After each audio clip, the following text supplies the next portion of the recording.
shine through the darkness.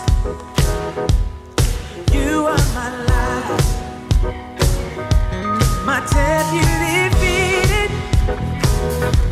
You give me life. You've taken my sorrow. My joy is in Christ.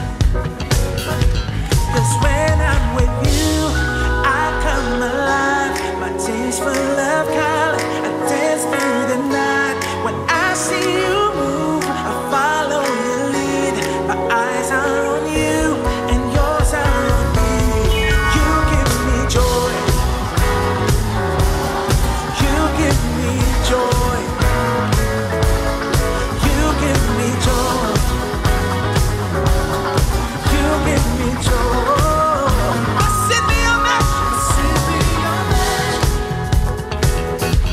Your grace was the cure. In you I'm victorious, yeah. My future's secure. 'Cause when I'm with you, 'cause when I'm with you, I come alive. My days full of color. I dance through the night. When I see you move, I follow your lead. Yeah. My eyes are on you, and yours. 'Cause when I'm with you,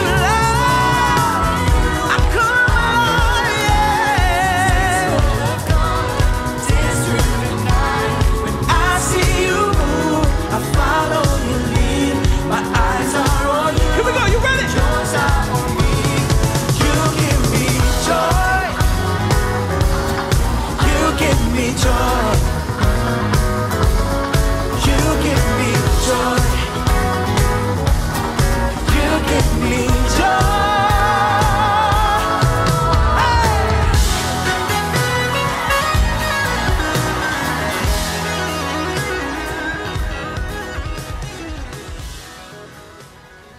Selamat pagi, Bapak, Ibu, Saudara sekalian. Apa kabar? Saya percaya kita tetap hidup bersemangat. Amin. Dan bagaimana dengan kabarnya dengan konferensi kita kemarin? Saya percaya kita mendapatkan banyak hal baru yang menolong kita untuk semakin mengenal Tuhan dalam kehidupan kita sehari-hari.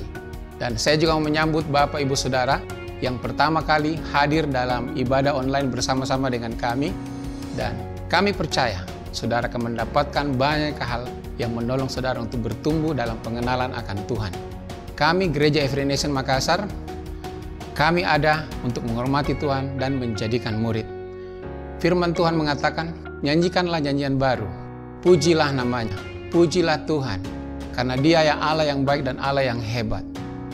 Mari kita muliakan Dia dan kabarkanlah kabar keselamatan dari Tuhan. Keadaan hari ini tidak membatasi kita untuk memuliakan Tuhan dan mengagungkan Dia. Mari kita puji dan sembah Dia.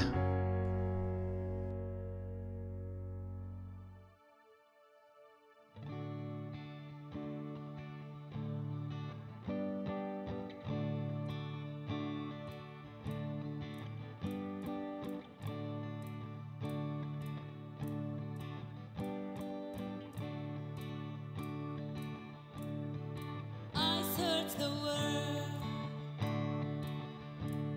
but it couldn't feel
Engkau yang dapat mengubah kami.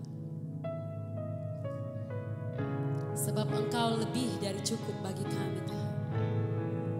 Tidak ada yang kami perlukan, hanya Engkau.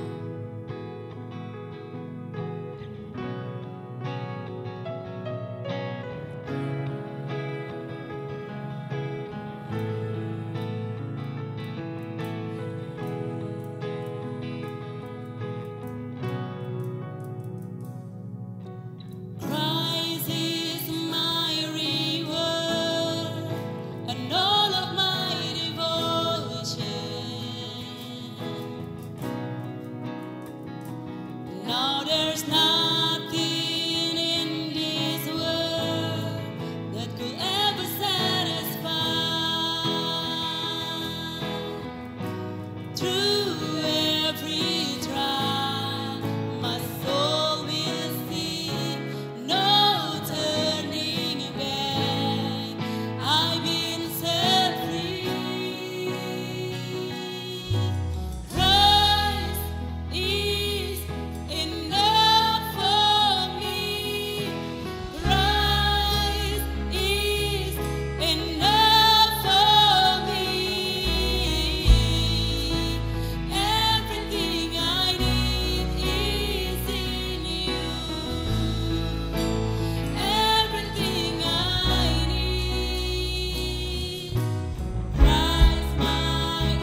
kami mau mengikut Engkau seumur hidup kami Tuhan. Kami mau hanya melihat kepada Engkau. Apapun keadaan yang kami alami, apapun musim yang kami lalui dalam hidup kami Tuhan, kami mau berharap kepada Engkau. Kami mau percaya kepada Engkau. Karena Engkaulah Allah kami yang mampu mengubah keadaan dalam hidup kami. Hanya Engkau yang mampu Tuhan, tidak ada yang lain. Dan kami bersyukur kepada Engkau. Segala puji-pujian milik Engkau. Dulu, sekarang, dan sampai selama-lamanya.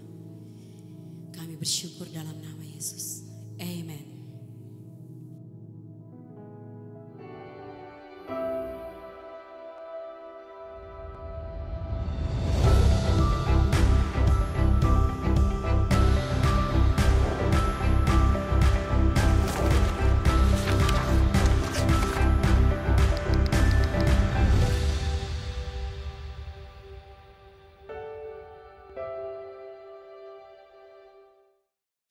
Selamat pagi Bapak Ibu Saudara yang saya kasih dalam Kristus.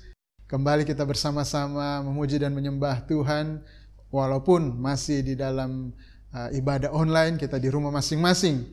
Tapi saya percaya kita semuanya sekarang ini dalam keadaan penuh dengan damai sejahtera dan sukacita.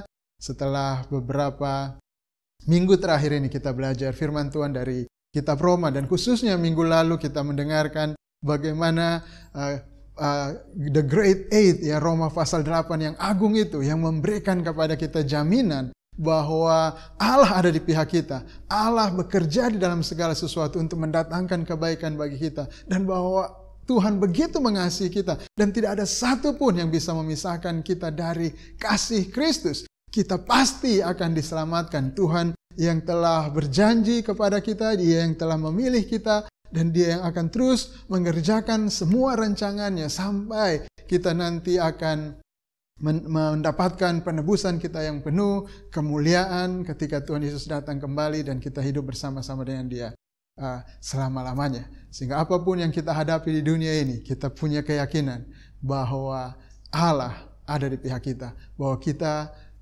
akan baik-baik saja, bukan karena kekuatan kita, tetapi karena Allah yang menyelamatkan kita. Baik, hari ini kita akan melanjutkan seri The Gospel Explained ini, dan kita sudah sampai kepada Roma pasal 9 hari ini. Dan sebelum kita mendengarkan firman Tuhan dari Roma pasal 9 ini, mari kita sama-sama berdoa, meminta pertolongan daripada Tuhan untuk menulis firman ini di dalam hati kita. Mari kita berdoa. Bapa di sorga, terima kasih untuk anugerah-Mu, kemurahan-Mu yang begitu besar dalam kehidupan kami, kasih-Mu yang begitu besar. Dan saat ini kami mau terus mendengarkan firman-Mu yang luar biasa, Injil ini yang adalah kabar baik untuk kami semuanya. Kami tidak bosan-bosannya mendengarkan Injil ini, kabar baik ini yang hari demi hari, setiap kali kami mendengarnya Tuhan, hati kami penuh dengan damai sejahtera, hati kami penuh dengan gairah, hati kami penuh dengan keyakinan bahwa Engkau adalah Allah keselamatan kami. Dan kami tidak perlu takut apapun. Karena itu pagi hari ini tolong kami saat kami mendengarkan firman Engkau.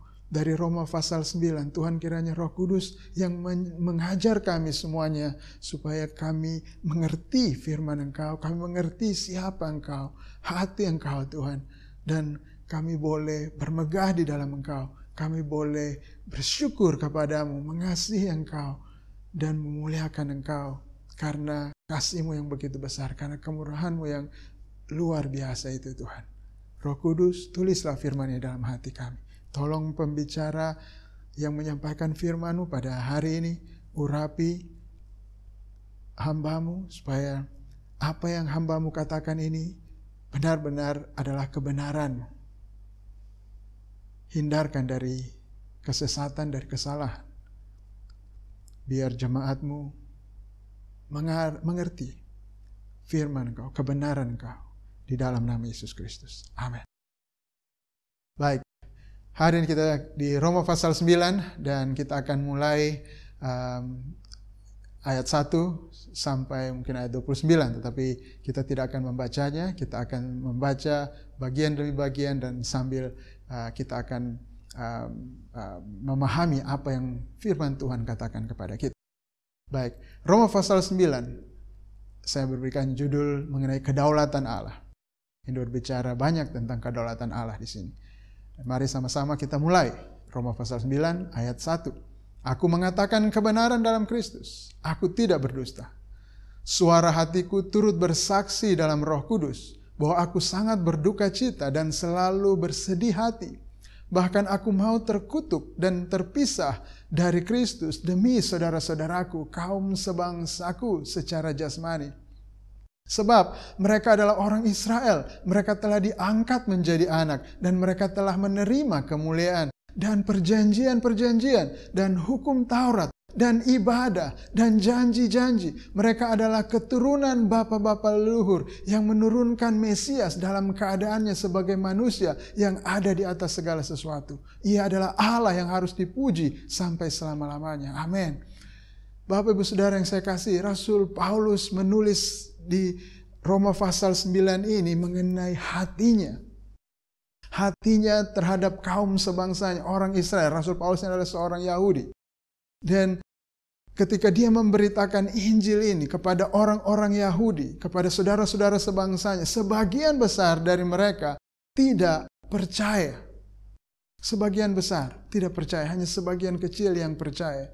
Dan karena itu Rasul Paulus begitu bersedih, hatinya begitu hancur atas kaum sebangsanya ini, saudara-saudara sebangsanya ini.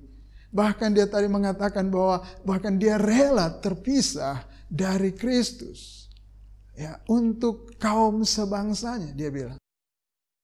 Saudara, ini adalah kasih yang besar dari Rasul Paulus kepada saudara-saudara sebangsanya. Dia tahu kenapa dia bilang aku mau terkutuk dan terpisah dari Kristus demi saudara-saudaraku. Karena dia tahu bahwa saudara-saudaranya yang orang Yahudi yang tidak percaya, mereka itu terkutuk, mereka itu terpisah dari Kristus. Mereka tidak mendapatkan keselamatan dan hatinya hancur. Dan saudara, hati Rasul Paulus ini adalah mencerminkan hati Tuhan juga.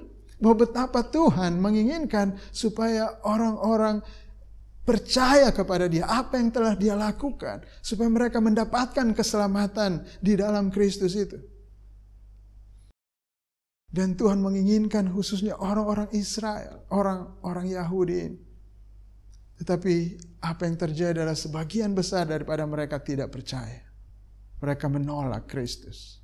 Dan tragedi ini Rasul Paulus katakan lebih intens lagi bahwa ini benar-benar tragedi. Kenapa? Karena mereka adalah orang-orang yang punya banyak kelebihan dibandingkan orang-orang non-Yahudi. Mereka itu telah diangkat menjadi anak, mereka telah menerima kemuliaan, perjanjian-perjanjian, hukum Taurat, ibadah, janji-janji. Mereka adalah keturunan bapa-bapa leluhur yang menurunkan Mesias. Bayangkan Mesias, anak Allah itu menjadi manusia. Ketika menjadi manusia, dia adalah seorang Yahudi. Betapa hebatnya kehormatan orang-orang Yahudi ini sebenarnya. Tetapi ironis sekali, sebuah tragedi ketika mereka tidak menerima Kristus yang datang untuk menyelamatkan mereka. Dan saudara, apa dampak ini? Dampak fakta ini bagi kita. Fakta seperti ini, bahwa begitu banyak orang-orang Israel yang adalah umat pilihan Allah di dalam perjanjian lama kalau kita membacanya, yang penuh dengan kehormatan seperti yang dikatakan oleh Rasul Paulus di ayat yang kita baca tadi. Bahwa orang-orang ini menolak Kristus, mereka binasa, mereka terkutuk. Dan kalau mereka ini terkutuk, padahal mereka adalah bangsa yang khusus, yang dipilih oleh Tuhan. Maka kemudian pertanyaannya adalah, apakah firman Allah dapat gagal? Karena Tuhan yang memanggil mereka. Tuhan yang membawa mereka keluar dari Mesir, dari tanah perbudakan dengan tangannya yang teracung. Dan Tuhan berulang-ulang berjanji kepada mereka bahwa Dia akan menyertai mereka. bahwa Dia akan mendukung mereka seperti di atas sayap Raja Wali. Tapi kemudian apa yang terjadi ketika Kristus datang? Mereka menolak Kristus. Dan apakah firman Allah dapat gagal? Dan ini dampak juga untuk kita semuanya yang sekarang ini, yang sudah percaya kepada Kristus. Yang minggu lalu kita mendengarkan jaminan yang begitu besar dari Tuhan bahwa tidak ada yang bisa memisahkan kita dari Kristus. Tetapi kalau orang Israel bisa terpisah dari Kristus, bahwa mereka bisa terkutuk, apakah kita tidak bisa? Apakah janji Allah yang kita dengarkan minggu lalu bahwa tidak ada yang bisa memisahkan kita dari kasih Kristus, apakah firman itu bisa gagal? Apakah kita bisa terpisah dari kasih Kristus? Apakah firman Allah dapat gagal? Bapak Ibu Saudara bisa lihat ketegangan di sini. Ketika kita melihat fakta bahwa orang Israel menolak Kristus. Tapi apa yang Rasul Paulus katakan? Ayat 6, Roma pasal 9. Akan tetapi firman Allah tidak mungkin gagal. Lega. Bapak Ibu, firman Allah tidak mungkin gagal. Apa penjelasannya Rasul Paulus? Sebab tidak semua orang yang berasal dari Israel adalah orang Israel. Dan juga tidak semua yang terhitung keturunan Abraham adalah anak Abraham. Tetapi yang berasal dari Ishak yang akan disebut keturunanmu. Artinya bukan anak-anak menurut daging adalah anak-anak Allah. Tetapi anak-anak perjanjian yang disebut keturunan yang benar. Sebab firman ini mengandung janji. Pada waktu seperti inilah aku akan datang dan Sarah akan mempunyai seorang anak laki-laki. Jadi kenapa kita katakan, kenapa Rasul Paulus mengatakan bahwa firman Allah tidak mungkin gagal. Dan Allah tidak gagal sekalipun orang Israel menolak Kristus dan mereka menjadi terkutuk dan terpisah dari Allah. Kenapa tidak gagal? Karena tidak semua orang Israel secara jasmani itu adalah orang Israel rohani, orang Israel sesungguhnya, umat Tuhan yang sesungguhnya. Seperti yang dikatakan juga oleh hukum Taurat. Yang tadi ayat yang kita baca itu semua adalah kutipan dari Perjanjian Lama. Bahwa tidak semua dari keturunan Abraham adalah anak Abraham. Abraham punya 2 orang anak kan? Ismail dan Ishak. Tapi yang dihitung sebagai keturunan Abraham adalah Ishak, bukan Ismail. Artinya apa? Bukan anak-anak menurut daging. Bukan kalau secara daging adalah keturunan, secara fisik keturunan dari Abraham, maka dia adalah umat pilihan Allah, anak Abraham. Dan firman Tuhan mengatakan, anak-anak perjanjian yang disebut dengan keturunan yang benar. Karena ada janji Allah kepada Abraham. Oleh keturunanmu, semua bangsa di bumi akan diberkati. Dan janji keturunan itu bukan dari Ismail. Karena Ismail bukan yang dijanjikan. Sekalipun secara fisik dia adalah anaknya Abraham. Tapi bukan itu yang dijanjikan oleh Allah. Ishak adalah orang yang dijanjikan oleh Allah. Kemudian yang lebih jelas lagi, bukan hanya itu saja ayat 10. Roma pasal 9 Rasul Paulus mengatakan, lebih terang lagi ialah Ribka yang mengandung dari satu orang, yaitu dari Ishak bapa leluhur kita.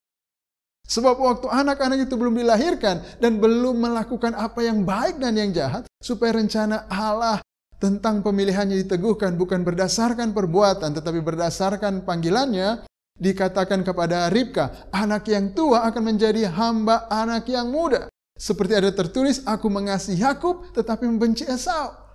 Jadi saudara lihat, ini lebih jelas lagi.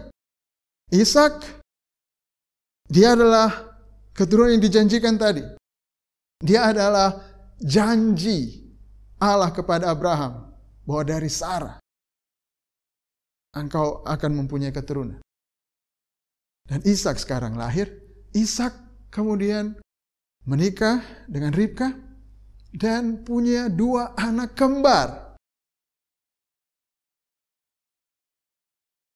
Sebelumnya kalau kita lihat Ishak dan Ismail, mereka bukan anak kembar. Mereka berbeda rahimnya. Yang satu dari Hagar, Ismail dari Hagar, Ishak dari Sarah.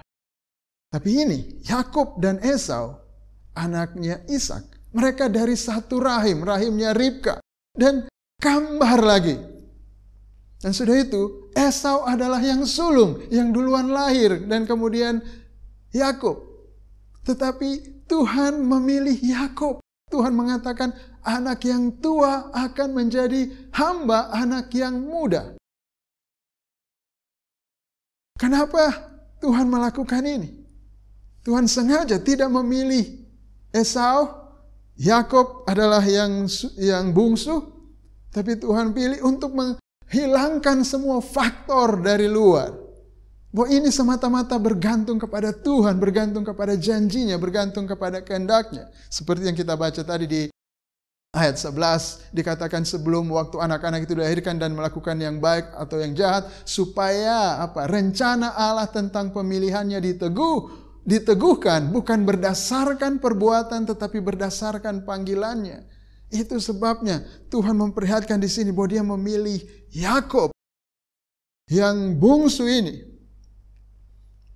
Supaya apa? Supaya rencana Tuhan,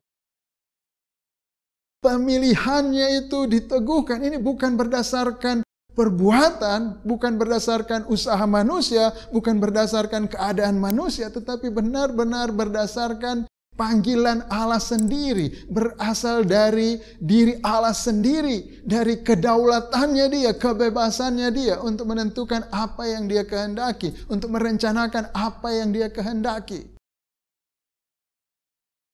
Makanya firman Tuhan mengatakan bahwa aku mengasihi Yakub tetapi membenci Esau. Bukan karena Yakub orang baik. Kita sudah tahu bagaimana Yakub. Tetapi sebelum mereka lahir, sudah dikatakan bahwa anak yang tua akan menjadi hamba anak yang muda. Tuhan memilih Yakub. Jadi tidak semua orang Israel adalah orang Israel. Maksudnya tidak semua dari bangsa Israel secara jasmani adalah umat pilihannya Tuhan.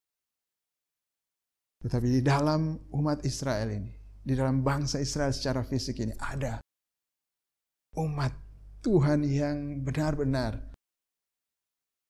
umat perjanjian. Itu termasuk Rasul Paulus tentu saja, yang percaya kepada Kristus. Jadi kita bisa lihat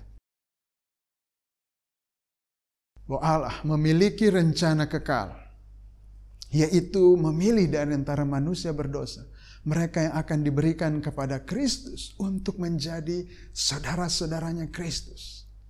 Atau di dalam istilah lain, Rasul Paulus memakai istilah untuk menjadi mempelainya yang tidak bercacat dan tidak bercela. Kita bisa lihat itu di Efesus pasal 1 ayat 4-5. Sebab di dalam Dia Allah telah memilih kita sebelum dunia dijadikan, supaya kita kudus dan tidak bercacat di hadapannya. Dalam kasih Ia telah menentukan kita dari semula oleh Yesus Kristus untuk menjadi anak-anaknya sesuai dengan kerelaan kehendaknya. Jadi ada satu janji dari Allah Bapa kepada Allah Anak, kepada Yesus Kristus. Janji sepanjang sebelum dunia dijadikan.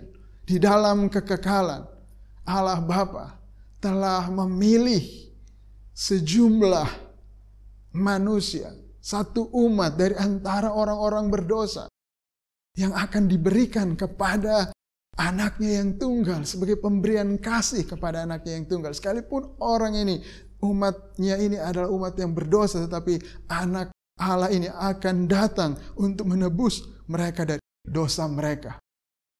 Akan membersihkan mereka, akan menguduskan mereka, membuat mereka tidak bercacat dan tidak bercela. Dan saudara, ini umat perjanjian itu Inilah yang kita baca tadi.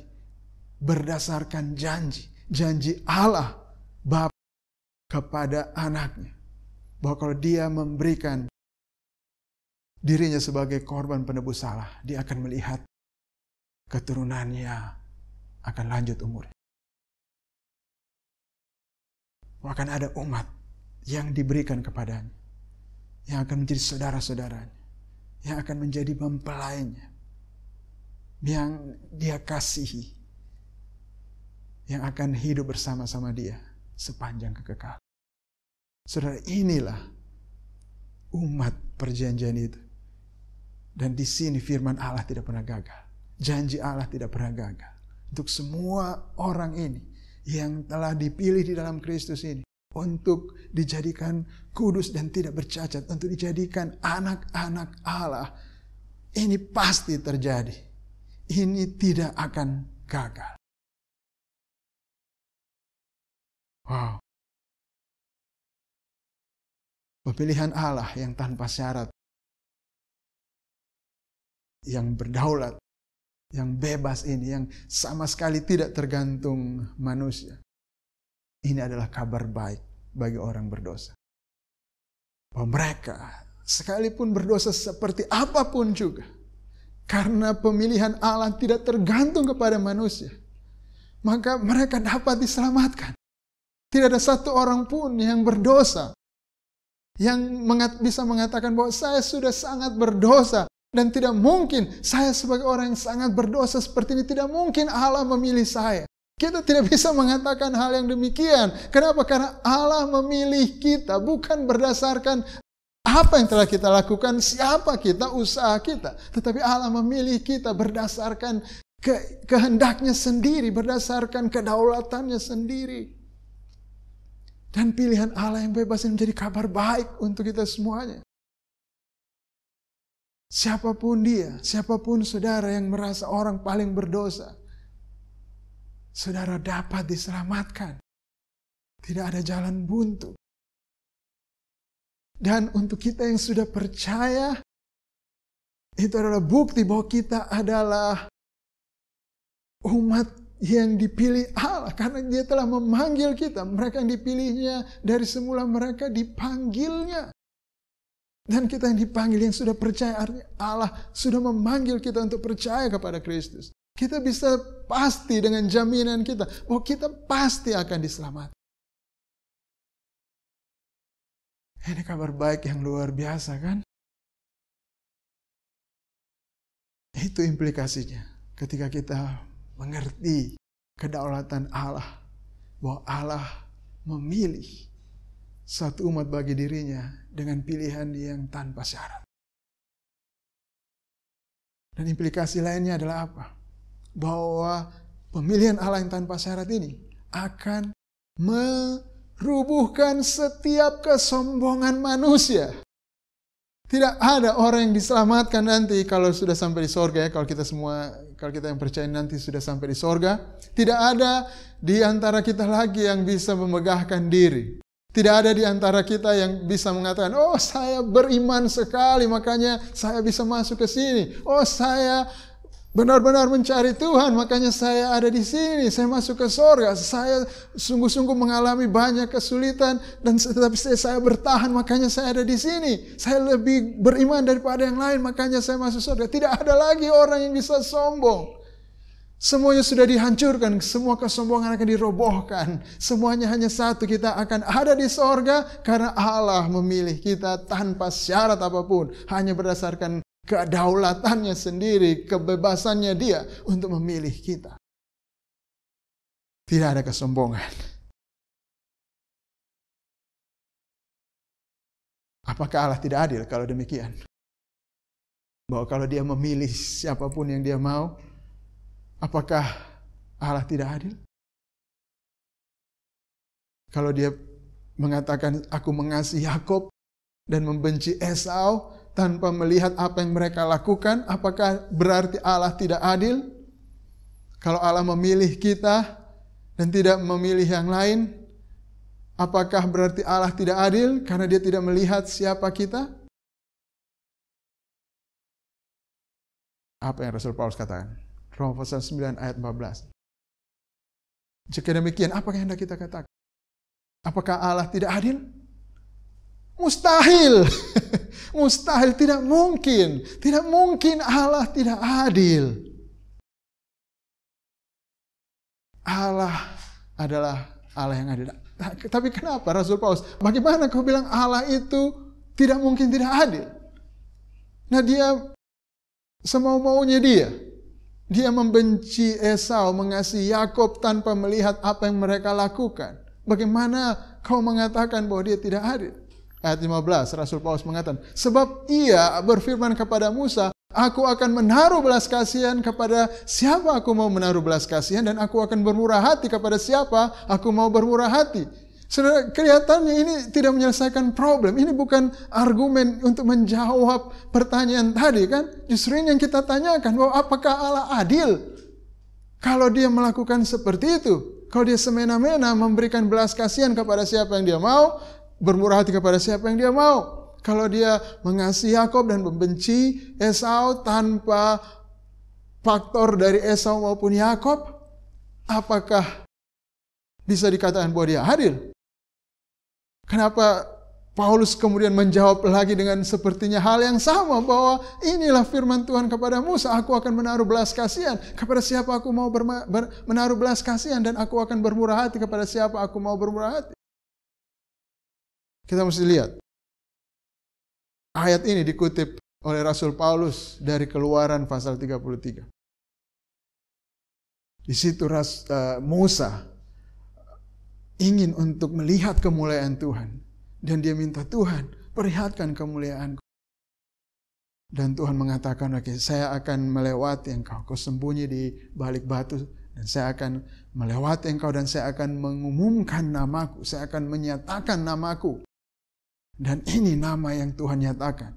Aku menaruh belas kasihan kepada siapa aku menaruh belas kasihan. Dan aku bermurah hati kepada siapa aku bermurah hati. Ini nama Tuhan. Dan di Keluaran pasal 3 pun ada struktur yang sama ketika Musa menanyakan, Tuhan, siapa namamu kalau nanti orang Israel bertanya kepada saya? Dan Tuhan menjawab, aku adalah aku. Ini adalah nama Tuhan. Aku adalah aku. Aku menaruh belas kasihan kepada siapa aku mau menaruh belas kasihan. Dan aku bermurah hati kepada siapa aku mau bermurah hati. Ini nama Tuhan. Jadi apa argumennya di sini oleh Rasul Paulus bahwa Tuhan adil? Nah, keadilan Tuhan adalah apa? Bahwa Allah bertindak sebagai Allah. Itulah nama dia sebagai Allah. Dia adalah aku. Dia adalah Allah yang bebas, yang tidak tergantung siapapun, yang tidak ada seorang pun bisa memaksa dia, tidak ada seorang pun bisa mendikte dia, karena dia ada dengan sendirinya. Dia berkuasa, dia bebas melakukan apa yang dia kehendaki. Dan keadilan adalah ketika Allah bertindak sebagai Allah. Kalau seorang presiden bertindak sebagai presiden, itu namanya adil. Tapi kalau kita bukan presiden dan bertindak sebagai presiden, itu namanya tidak adil. Kita tidak punya hak melakukan apa yang presiden lakukan. Untuk membuat peraturan, untuk menyatakan kebijakan bagi negara. Tapi kalau presiden melakukan apa yang harus dilakukan oleh presiden, siapa presiden, itu adil. Nah, ini Allah. Apa yang kita maksud ketika kita mengatakan Allah, ketika kita menyebut itu adalah Allah? Apa konsep kita tentang Allah? Allah berarti dia yang kekal, yang ada dari dirinya sendiri, yang tidak disebabkan oleh orang lain. Yang oleh dia semua yang lain jadi ada. Dia ada dari semula, sepanjang kekekalan. Dan karena itu dia tidak terbatas. Dia tidak ditentukan oleh siapapun. Tidak ada orang di luar dirinya yang bisa menentukan apa yang harus dia lakukan. Itu yang namanya Allah. Dan dia sebagai Allah, kalau dia mau adil, dia mau Allah yang menjadi Allah yang benar, bukan menjadi Allah yang benar. Kalau dia bertindak sebagai Allah yang benar, maka dia bertindak seperti dia adanya. Dia adalah Allah yang harus menyatakan dirinya, siapa dia adanya. yang tidak bisa menyangkal dirinya. Jadi Allah adalah adil ketika dia bermurah hati kepada siapapun yang dia inginkan. Karena itulah artinya Allah. Ayat 16. Jadi hal itu tidak tergantung pada kehendak orang atau usaha orang, tetapi kepada kemurahan hati Allah. Kemurahan Allah, belas kasihan Allah tidak bisa diusahakan oleh siapapun. Kita tidak bisa memanipulasi Allah supaya kita bisa mendapatkan belas kasihannya. Tidak bisa. Allah adalah Allah yang bebas. Tidak bisa dikontrol, tidak bisa diatur, tidak bisa dimanipulasi. Semuanya tergantung kepada Dia. Dan saudara, belas kasihan adalah sesuatu yang bebas untuk diberikan oleh si pemberi. Bukan hak si penerima, kan? Kita mengalami dalam hidup kita kan seperti itu. Kalau misalnya ya, saudara punya anak dan saudara memberikan dia uang biaya hidupnya, ya katakanlah dia mungkin bersekolah di luar kota, atau saudara yang masih mahasiswa, saudara menerima uang bulanan dari orang tua saudara, dan katakanlah saudara diberikan sejumlah uang, katakanlah 3 juta untuk sebulan. Itu sudah cukup untuk membiayai hidup saudara. Nah, kemudian saudara berfoya-foya dengan uang itu, dan dalam 3 hari uang 3 juta itu selesai, habis. Dan saudara celaka, masih ada 27 hari baru saudara terima gaji lagi, terima uang saku lagi. Dan saudara pergi ke teman saudara untuk minta bantuan dia. Tolong dulu bro. Habis nih uangku dong. Kemarin baru dapat dari Pacea 3 juta tapi habis nih. Salah misalnya ini, saya tidak atur dengan baik uangku ini. Tolong dulu bro, kasih pinjam. Saudara kemudian teman saudara meminjamkan kepada saudara. Saudara, apakah itu hak saudara untuk mendapatkan pinjaman itu? Tidak. Kalau teman saudara tidak memberikan itu kepada saudara, dia tidak adil. Bukan dia tidak adil. Dia tetap adil. Kalau dia memberikan kepada saudara, saudara harus bersyukur karena dia memberikan kemurahan kepada saudara. Saudara tidak bisa menuntut. Bayangkan kalau saudara adalah orang yang memberi itu ya. Saudara adalah sang yang pemurah hati. Saudara menolong teman saudara yang telah melakukan kesalahan menghabiskan uangnya itu. Bulan depan dia melakukan hal yang sama lagi. Dan karena saudara masih punya belas kasihan, saudara bantu lagi dia. Bulan berikutnya dia melakukan hal yang sama lagi. Dan dia minta kepada saudara untuk bantu dia. Dan kali ini saudara tidak memberikan bantuan kepada dia. Kemudian teman saudara itu menjadi marah kepada saudara. Kenapa kau tidak bantu saya? Bulan lalu kau bantu saya, 2 bulan lalu kau bantu saya. Kenapa sekarang kau tidak bantu saya? Saudara, apakah itu pantas? Pantaskah teman saudara itu marah bahwa saudara tidak memberikan bantuan lagi kepada dia di dalam bulan ketiga? Tidak pantas kan? Karena kemurahan adalah hak daripada si pemberi untuk memberikan kepada siapa yang dia mau. Bukan hak si penerima. Bebas si pemberi memberikan kemurahan. Dan saudara tahu Allah adalah Allah yang paling, bukan yang paling, tapi satu-satunya yang bebas. Tidak ada yang lebih bebas daripada Allah. Kita semuanya tergantung. Semua yang di luar Allah tergantung. Tergantung pada yang lain. Hanya Allah yang bebas. Dan kalau dia bebas, apakah dia tidak adil? Kalau dia memberikan kemurahan kepada siapa yang dia mau. Allah adalah adil. Sebab kitab suci berkata kepada Firaun, itulah sebabnya aku membangkitkan engkau supaya aku memperlihatkan kuasaku di dalam engkau dan supaya namaku dimasyurkan di seluruh bumi. Inilah artinya Allah bertindak adil, yaitu Allah yang kekal ini, Allah yang maha mulia ini memang harus memperlihatkan kemuliaannya.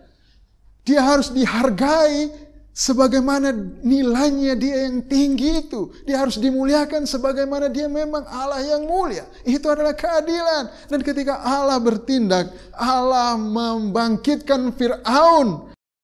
Dalam artian ini dia mengeraskan hati Fir'aun supaya Fir'aun terus menolak untuk membebaskan bangsa Israel dari perbudakan dan supaya Allah memperlihatkan kekuasaannya dan Firaun tetap berkeras hati dan akhirnya dia harus mengejar orang Israel sekalipun dia sudah memberikan izin mereka pergi dan dia menjadi menyesal dan mengejar mereka supaya Tuhan memperlihatkan kekuasaan yang dahsyat bagaimana dia menenggelamkan semua kekuatan Firaun, kekuatan Mesir yang waktu itu adalah yang terkuat di dunia pada waktu itu. Tuhan hancurkan mereka untuk memperlihatkan kemuliaan Tuhan. Saudara, itu yang namanya keadilan. Memperlihatkan kemuliaan Tuhan. Tuhan bertindak untuk kemuliaannya karena memang dia adalah Allah yang mulia. Itu namanya keadilan. Bahwa namanya harus dimasyurkan di seluruh bumi. Jadi dia menaruh belas kasihan kepada siapa yang dia kehendaki dan dia menegarkan hati siapa yang dikehendaki. Dia berdaulat, dia bebas untuk melakukan semua ini. Tapi jangan salah. Bukan berarti bahwa Allah mengeraskan, menegarkan hati orang ini adalah ada orang-orang baik ini ya. Orang-orang yang sebenarnya mau mencari Tuhan. Ada orang-orang yang mau datang menyembah Tuhan. Tetapi Allah mengeraskan hatinya supaya dia tidak datang menyembah Tuhan. Bukan demikian. Ini kita bicara konteks. Kita sudah belajar kitab Roma bahwa semua orang berdosa. Semua orang berdosa. Dan apa yang pantas bagi orang berdosa adalah maut. Adalah hukuman kekal.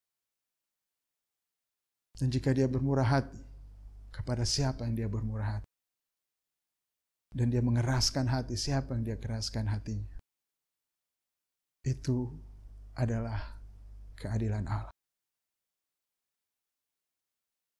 Di Roma pasal 1 kita lihat bahwa karena manusia berdosa, Allah menyerahkan mereka ke dalam hawa nafsu mereka.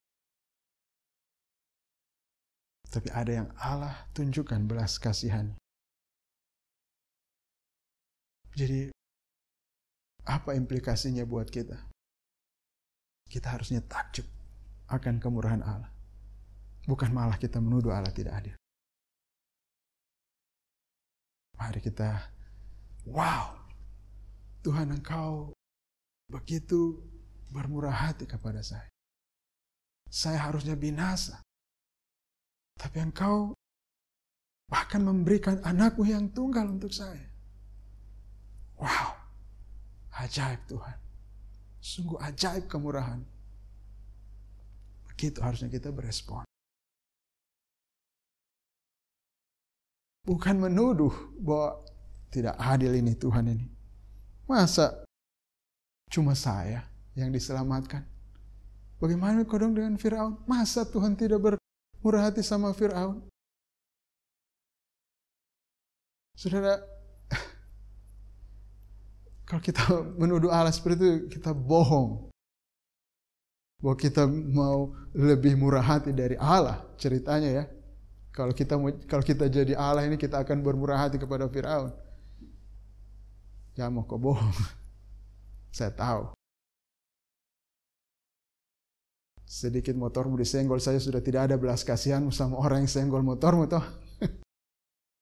Istrimu marah-marah sedikit, tidak ada belas kasihanmu sama istrimu kan. Langsung kau marah lebih besar lagi daripada istrimu. Jadi jangan mau kau bicara-bicara begitu sama Tuhan. Tidak ada gunanya. tahu. Saudara, takjublah kepada kemurahan Tuhan. Tapi jangan juga berpresumsi dengan kemurahan Allah. Jangan pikir, Allah kan murah hati. Dia kan bermurah hati kepada siapa dia mau. Dan ketika Allah memanggil kita untuk bertobat, firman Tuhan datang kepada kita untuk bertobat. Jangan marah-marah istrimu, bertobat. Jangan marah-marah tukang sayur. Dan kemudian kita bilang, bukan mengeraskan hati, tapi kita berpresumsi, mengatakan, nanti gampang itu. Kan Allah akan bermurah hati kepada siapa dia mau. Toh, jangan berpresumsi dengan kemurahan Allah. Ingat, dia bermurah hati kepada siapa yang dia mau. Tidak ada satupun yang bisa memaksanya untuk bermurah hati. Kalau dia bilang bertobat, hari ini adalah hari keselamatanmu, bahwa pada hari ini kalau dengarkan suaranya jangan keraskan hatimu. Jangan bilang tunggu besok. Kalau hari ini Tuhan mengatakan kepada saudara bertobat. Bertobat hari ini, karena hari ini adalah hari keselamatan. Karena hari ini adalah hari kemurahan Tuhan. Dan jangan berpresumsi dengan kemurahan Tuhan, bahwa kemurahan Tuhan akan ada terus setiap hari. Dia bebas. Jadi hari ini ketika firman Tuhan datang, bertobat, tobatlah. Bertobatlah. Masih ada satu problem lagi. Masih kuat? Mengapa Allah masih menyalahkan manusia kalau semuanya tergantung Dia? Bukan usaha orang, kalau semuanya adalah Dia bermurah hati kepada siapa yang Dia mau dan mengeraskan hati siapa yang Dia mau. Terus kenapa sekarang Dia masih salahkan manusia? Kenapa Fir'aun masih disalahkan? Kan Fir'aun tidak bisa buat apa-apa. Rasul Paulus mengantisipasi ayat ini, ayat 19. Sekarang kamu akan berkata kepadaku, jika demikian, apalagi yang masih disalahkannya? Siapa yang menentang kehendaknya? Ini adalah keberatan orang-orang terhadap kedaulatan Tuhan. Saudara, apa yang Paulus jawab? Mari kita lihat. Allah berhak atas manusia. Ayat 20, Rasul Paulus mengatakan, siapakah kamu, hai manusia, maka kamu membantah Allah. Dapatkah yang dibentuk berkata kepada yang membentuknya, mengapa engkau membentuk aku demikian? Apakah tukang periuk tidak mempunyai hak atas tanah liatnya untuk membuat dari gumpal yang sama suatu benda untuk dipakai guna tujuan yang mulia dan suatu benda lain untuk dipakai guna tujuan yang biasa? Kita harusnya tahu diri. Kalau kita mau bertanya seperti tadi, kenapa Tuhan mau menyalahkan, masih menyalahkan manusia? Kita mesti tahu diri siapa Allah itu dan siapa kita. Tuhan itu pencipta, kita ini ciptaan. Ada jarak yang jauh, sangat besar perbedaan antara Tuhan dengan kita. Itu seperti kita lihat tadi, periuk dan tukang periuk yang membuat periuk itu. Jangan kita bolak-balik. Jangan kita mau jadi Allah. Dan Allah yang di tempat kita. Kita yang menuntut Allah. Kita mesti tahu siapa kita. Satu waktu nanti kita akan ketemu dengan Tuhan.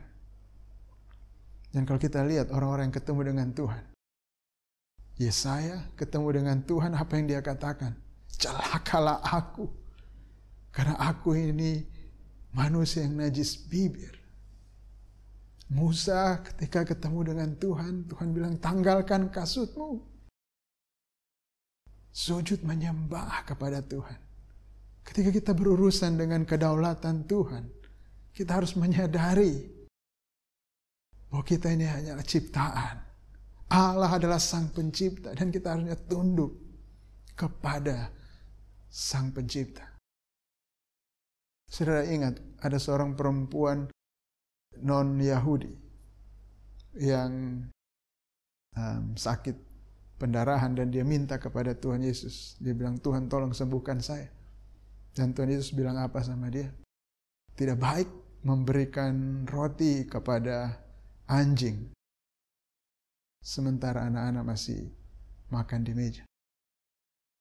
Dan perempuan itu bilang apa? Dia tidak marah kepada Tuhan dan mengatakan, saya sudah baik-baik, saya datang minta disembuhkan, masa saya dibilang seperti ini, dikatakan anjing? Tidak. Dia tunduk kepada kedaulatan Tuhan. Dia tahu bahwa Yesus berhak untuk menyembuhkan dia ataupun tidak. Dan dia hanya datang dan dia hanya berkata kepada Tuhan, ya Tuhan, memang betul bahwa harusnya anak-anak yang makan roti, bukan anjing, tetapi anjing itu makan dari remah-remah yang jatuh dari meja tuannya. Saudara, ini harusnya sikap kita terhadap kedaulatan Tuhan. Kita harusnya tunduk. Karena kita tahu dia yang maha kuasa. Dia bisa melakukan apapun dan dia berhak atas kita. Kalau dia menuntut kita untuk hidup benar, itu haknya dia. Kalau dia menuntut hukuman ke atas orang-orang berdosa, itu pantas. Itu haknya dia sebagai sang pencipta. Kita tidak bisa mengontrol Tuhan. Dan harusnya kita tidak mengontrol Allah. Sebagaimana kapal tidak bisa mengontrol mercusuar. Kita harus berhadapan dengan Allah. Kapal kalau mau bersikeras, bilang, mercusuar, pindah kok, saya mau lewat sini. Mercusuar tidak bisa pindah, dia akan tetap di situ. Mau tetap tabrak mercusuar, silahkan. Dan kau akan hancur. Kalau itu tidak bisa berubah, kita yang harus, kapalnya yang harus miring, kapalnya yang harus belok. Demikian juga. Allah, dia adalah Allah, dia adalah pencipta, dia yang maha kuasa, dia yang berdaulat. Dan kita hanya bisa tunduk kepada kedaulatan Tuhan. Ini problem kita, kita ingin mengontrol semuanya, kita mau semuanya terjadi sesuai dengan maunya kita. Dan saudara, sudah bisa bayangkan kalau ini terjadi dalam kehidupan kita kan? Problem dalam hubungan kita itu kebanyakan adalah masalah kontrol ini. Kita mau mengontrol orang lain mau mengontrol kita. Itu sebabnya ada begitu banyak kesulitan di dalam hubungan. Dalam hubungan apapun itu. Saudara senang dengan orang yang suka maunya dia yang terjadi? Saudara, apalagi dengan Tuhan? Masa kita mau-maunya kita? Orang Mangkasar bilang, ero-eron. Berhenti mau mengontrol semuanya. Kita harus tahu siapa kita. Rendahkan diri kita di hadapan Tuhan. Dialah Allah. Jadi, kalau untuk menunjukkan murkanya, ini Roma 9 ayat 22.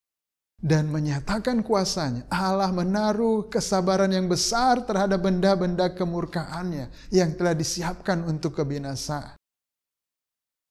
Saudara, memang betul, Tuhan berhak. Dan ada benda-benda yang seperti tukang periuk tadi membuat ada yang untuk maksud yang mulia, ada yang kurang mulia. Dan Allah juga mempunyai maksud dengan semua ciptaannya. Ada yang dimaksudkan untuk menjadi benda-benda kemurkaannya. Yang disiapkan untuk kebinasaan.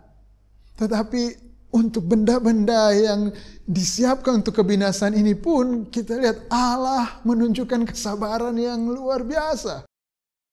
Orang-orang berdosa tidak langsung dihukum mati oleh Tuhan. Petir tidak langsung sambar mereka, tanah tidak langsung terbelah dan telan. Orang-orang berdosa ini hidup-hidup. Tidak seperti itu, Tuhan begitu sabar. Bahkan untuk benda-benda kemurkaannya pun dia sabar. Nah, apalagi kalau kita adalah benda-benda belas kasihannya, Ayat 23, justru untuk menyatakan kekayaan kemuliaannya atas benda-benda belas kasihannya yang telah dipersiapkannya untuk kemuliaan, yaitu kita yang telah dipanggilnya bukan hanya dari orang Yahudi, tapi juga dari antara bangsa-bangsa lain. Wow, lihat seperti yang difirmankan juga dalam kitab Nabi Hosea, yang bukan umatku akan kusebut umatku, dan yang bukan kekasih. Dan di tempat di mana akan dikatakan kepada mereka, kamu ini bukanlah umatku, di sana akan dikatakan kepada mereka, anak-anak Allah yang hidup. Saudara, ini adalah cerita kita. Kita ini bukanlah umat Allah. Kita bukan bangsa Israel. Nenek moyang kita adalah penyembah berhala. Dan kita ini bukan umat Tuhan, tetapi kemurahan Tuhan telah datang untuk kita. Kita dijadikan, kita adalah benda-benda kemurahan Allah. Dia memilih kita. Dan apa yang harus kita lakukan sekarang adalah bersyukur untuk itu. Bayangkan ini, lihat, kita yang bukan umat sekarang disebut sebagai umat Allah. Kita orang asing, musuh, sekarang disebut sebagai anak-anak Allah yang hidup. Wow, betapa luar biasanya kemurahan Tuhan ini untuk kita. Dan Yesaya ayat 27 berseru tentang Israel. Sekalipun jumlah anak Israel seperti pasir di laut, namun hanya sisanya akan diselamatkan. Sebab apa yang telah difirmankannya akan dilakukan Tuhan di atas bumi, sempurna dan segera. Dan seperti yang dikatakan Yesaya sebelumnya, seandainya Tuhan semesta alam tidak meninggalkan pada kita keturunan, kita sudah menjadi seperti Sodom dan sama seperti Gomora. Saudara, jangan mempertanyakan keadilan Tuhan. Kalau kita menuntut keadilan Tuhan, apa yang pantas untuk kita, apa yang harusnya adil untuk kita adalah kita harus menjadi seperti Sodom dan Gomora. Itu adalah keadilan Tuhan untuk kita. Dan jangan kita tuntut itu. Mari kita bersyukur saja. Mari kita muliakan kemurahan Tuhan itu yang telah diberikannya kepada kita. Dan mari kalau kita sudah takjub dengan kemurahan Tuhan itu, kalau kita tahu betapa luar biasanya kemurahan Tuhan itu, mari kita juga hidup bermurah hati satu sama lain. Jangan menuntut keadilan satu sama lain, tapi mari kita bermurah hati satu sama lain. Ada kesalahan yang dibuat saudara kita, kita bermurah hati, ampuni. Ada kesalahan yang dibuat anak kita, mari kita ampuni. Mari kita bermurah hati. Ada hal-hal yang tidak sesuai dengan yang kita inginkan. Mari kita berikan kemurahan. Kita tidak harus mengontrol bahwa semuanya harus terjadi sesuai dengan apa yang kita inginkan. Karena kita sudah mengalami kemurahan Tuhan yang begitu menakjubkan. Kedaulatan Allah adalah kabar baik bagi kita, manusia yang berdosa. Karena kedaulatannya berjalin dengan kasih-Nya menyelamatkan kita. Mari kita berdoa. Bapa di sorga, kami bersyukur untuk kemurahan-Mu yang begitu besar dalam kehidupan kami. Kami sadar siapa kami, Tuhan. Kami adalah ciptaan yang harus bertanggung jawab kepada-Mu, yang seharusnya memuliakan Engkau. Namun kami telah gagal memuliakan Engkau. Dan kami harusnya adalah orang-orang yang dimurkai.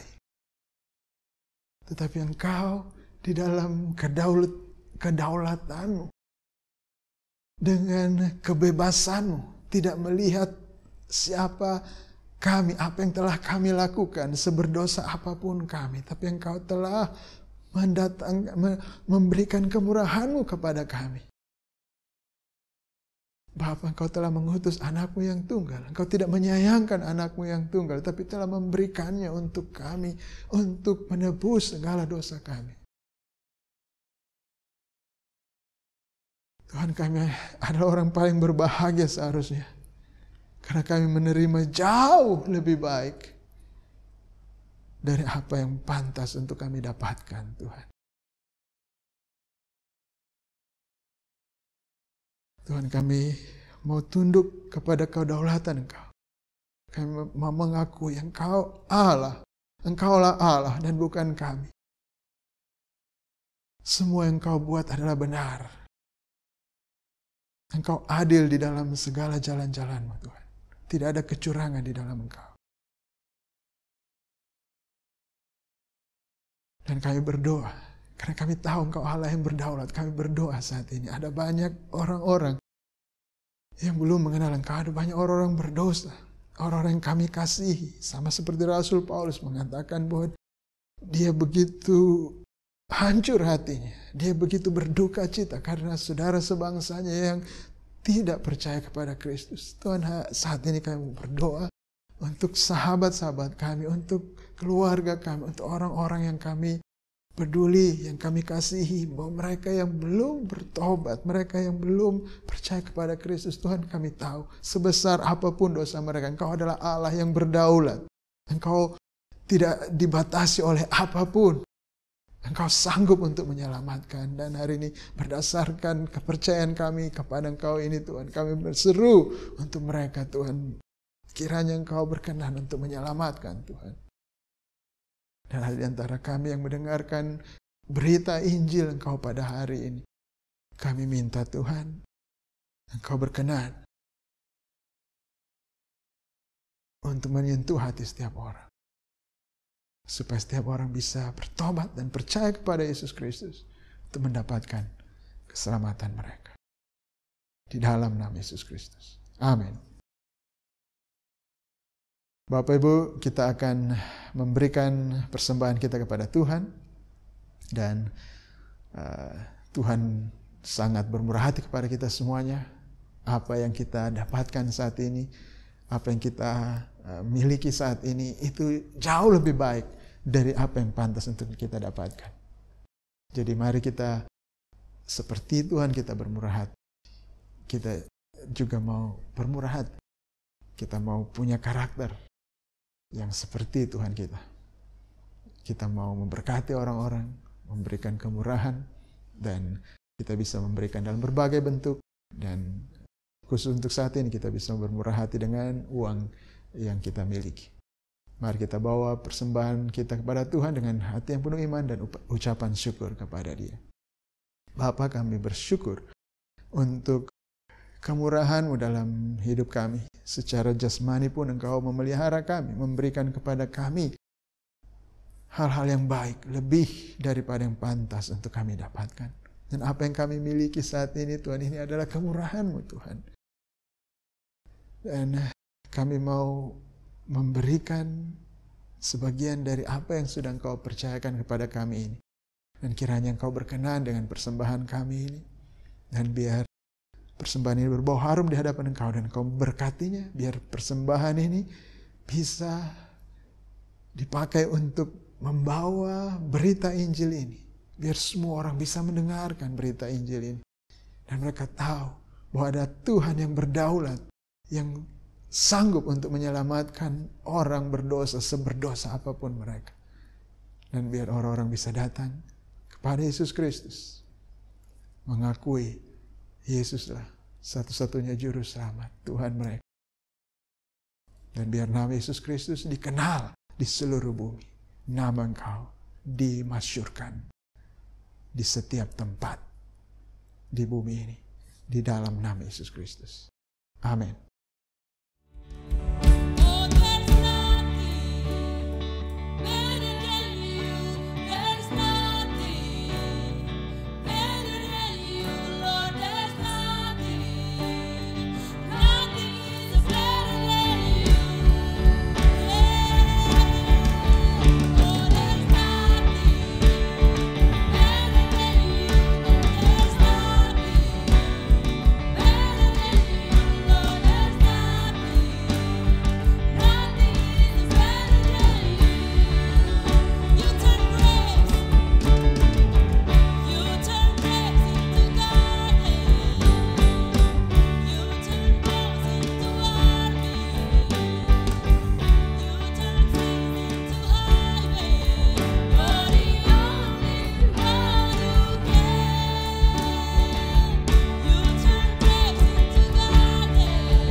Bapak, Ibu, Saudara yang saya kasihi, terimalah berkat Tuhan.